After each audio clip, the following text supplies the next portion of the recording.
नमस्कार दोस्तों। आज हम श्रीमद् भगवत गीता की ऐसी कुछ शिक्षाओं के बारे में चर्चा करेंगे जिसमें आपकी हर समस्या का हल छुपा हुआ है। तो चलिए शुरू करते हैं। खुश रहना है तो जिंदगी के फैसले अपनी परिस्थितियों को देखकर ले। दुनिया को देखकर जो फैसला लेते हैं वह दुखी ही रहते हैं। कोई कुछ भी कहे, बस अपने आप को शांत बनाए रखो, क्योंकि समुद्र की किरणें चाहे कितनी भी तेज क्यों ना हो, समुंदर कभी सूखा नहीं करते। किसी परिंदे ने शिकायत की, अब मेरे मालिक, बड़ी मुश्किल से मैंने अपना घोंसला बनाया था, अपने तूफान को भेज दिया और मेरा घर उजड़ गया। ऊपर से आवाज आई, तेरे घोंसले में सांप आया था, तुझे खाने के लिए, इसलिए तूफान भेजा था ताकि तू जाग और तेरी जान बच सके। हमारी जिंदगी में कितनी मुसीबतें आती हैं, हमें पता भी नहीं होता कि परमात्मा हमें हमारी किस किस परेशानी से बचाता है। अगर तुम्हें लगता है कि परमात्मा तुम्हें कष्ट दे रहे हैं, तो भरोसा रखिए, वह तुम्हारे कष्ट को दूर भी करेंगे।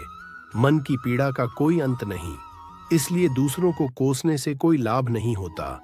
इसका सबसे आसान उपाय है कि अपने मन को ईश्वर को समर्पित कर दो।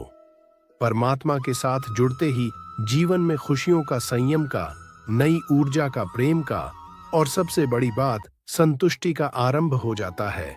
और हमारे मन की पीड़ा कैसे शांत हो जाती है, हमें पता भी नहीं चलता। अगर ईश्वर तुमको ज्यादा इंतजार करवा रहे हैं, तो तैयार रहना, वह तुमको उससे ज्यादा देने वाला है। उससे जितना तुमने मांगा था। जिस तरह लोग मुर्दे इंसान को कंधा देना पुण्य समझते हैं, इस तरह अगर जिंदा इंसान का साथ देते, उसकी मदद करते, तो जिंदगी बहुत सुखदायक होती। ज्यादा मत सोच इस जिंदगी के बारे में, क्योंकि जिसे जिंदगी दी है उसने भी तो सोचा ही होगा। तुम्हारा बीता हुआ कल भले ही कष्टदायक हो, पर आने वाला कल आपके हाथों में है। मन अंधा होता है, इसके पास अपना कोई ज्ञान नहीं होता। मन कुछ नहीं जानता और ना ही आपका सही मार्गदर्शन करता है। इसलिए आप अंधे मन की बात मानकर जरूरी कामों को कल पर छोड़ना बंद कीजिए। आप हमेशा अपनी बुद्धि से काम लीजिए, अपने मन से नहीं, क्योंकि आपका अंधा मन आपको जरूरी कामों को करने से रोक देता है। जब आप बुद्धि के जरिए जरूरी कामों को करना शुरू कर देंगे, तो धीरे धीरे आपका मन आपका मित्र बनता चला जाएगा। लेकिन अभी तो आपका मन आपका शत्रु बना हुआ है, जो आपको दिन पर दिन आपको बर्बाद करता जा रहा है। कार्यों को मुंह से बाहर मत निकले।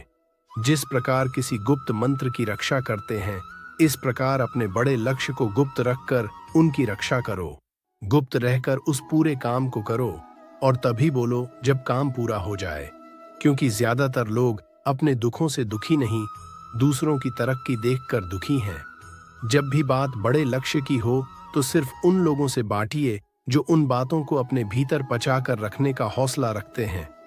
यदि कभी आर्थिक स्थिति कमजोर हो जाए, बड़ा नुकसान हो जाए, सब चोरी हो जाए, सब कुछ नष्ट हो जाए, तो अपनी कमजोर आर्थिक स्थिति को अपने अंदर दबा के रख लेना। उसकी जानकारी अपने रिश्तेदारों, अपने मित्रों को भी मत देना।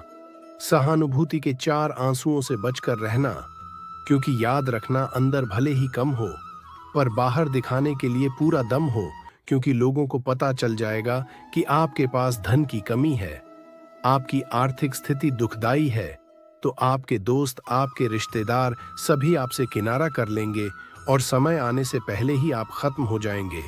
क्योंकि यह प्रकृति का नियम है, जिसके पास पैसा है उसी को पैसा मिलता है, और पैसा पाने के लिए पैसा दिखाना है। तो जब आर्थिक स्थिति कमजोर हो, तो ज्यादा मुस्कुराए और ज्यादा मजबूत और सशक्त दिखाई दे, क्योंकि लोग उतना ही समझ पाते हैं जितना आप उन्हें दिखाते हैं। तो रोना छोड़िए, औसत जिंदगी जीने के बारे में छोड़िए, अतीत के बारे में सोचकर दुखी होना छोड़िए। क्या नहीं है इसकी परवाह छोड़िए, कल क्या होगा इसकी चिंता छोड़िए। एक बात हमेशा याद रखिए, पहले तो किसी पर विश्वास मत कीजिए। दूसरा, आपके आसपास ऐसे लोग हैं जिनकी जीवन शैली लगातार नकारात्मक शैलियों में लिपत है, तो चाहे वह आपके कितने भी गरीबी क्यों ना हो, आज नहीं तो कल वह आपको जरूर नुकसान पहुंचाएंगे। आपकी जिंदगी में अपने आप कुछ नहीं बदलेगा जब तक आप अपने आप को नहीं बदलोगे। मुंह पर सच बोल देने वाले और गुस्सा करने वाले लोग, उन करोड़ों लोगों से बहुत ज्यादा अच्छे हैं जो आपके सामने कुछ और हैं और आपकी पीठ के पीछे कुछ और है। किसी का दर्द समझने के लिए इंसान के अंदर का इंसान होना जरूरी है। कौवा सिर्फ कोयल की आवाज को दबा सकता है, लेकिन अपनी आवाज मधुर नहीं बन सकता। इसी प्रकार निंदा करने वाला व्यक्ति सज्जन पुरुष को बदनाम कर सकता है, पर खुद सज्जन नहीं बन सकता। अगर अकेलापन है तो उसे एक वरदान समझो, क्योंकि परमात्मा ने तुम्हें खुद में सुधार लाने का थोड़ा अधिक समय दे दिया है। अकेले रहने का आनंद लेना सीखें, क्योंकि कोई भी हमेशा के लिए आपके साथ नहीं रहेगा। वक्त की एक आदत बहुत अच्छी है, कैसा भी हो गुजर जाता है। कामयाब इंसान खुश रहे ना रहे, खुश रहने वाला इंसान कामयाब जरूर हो जाता है। किसी के साथ होना ही सबसे ज्यादा कीमती हो जाए, वह रिश्ता जिंदगी का सबसे बड़ा बोझ होता है। जब सुखी हो तो भगवान को मत भूलना, और जब दुखी हो तो भगवान पर विश्वास रखना। उन्हें छोड़ देना उचित है जो आपके होने का मूल्य नहीं जानते। यदि जगत में प्रत्येक कार्य मनुष्य द्वारा संभव होता तो मेरा अस्तित्व ही नहीं होता। जहां से तुम्हारे कार्य का अंत होता है, वहीं से मेरा अर्थात ईश्वर का कार्य प्रारंभ होता है। बच्चा क्या खाएगा, क्या पिएगा, क्या पहनेगा, इसका ध्यान बच्चा नहीं उसकी मां रखती है। हमें क्या देना है और क्या नहीं देना है, भगवान देखते हैं। झूठ और दिखावे की रफ्तार कितनी भी तेज हो, पर मंजिल तक केवल सच ही पहुंचता है। लोग रंग बदलते हैं, मुरली वाला वक्त बदल देता है। मन एक सुंदर सेवक और खतरनाक स्वामी है। मनुष्य का जीवन केवल उसके कर्म पर चलता है। जैसे कर्म होते हैं वैसे ही उसका जीवन होता है। कि इस वीडियो में इतना ही, फिर मिलते हैं एक नए वीडियो में। तब तक के लिए जय श्री कृष्णा।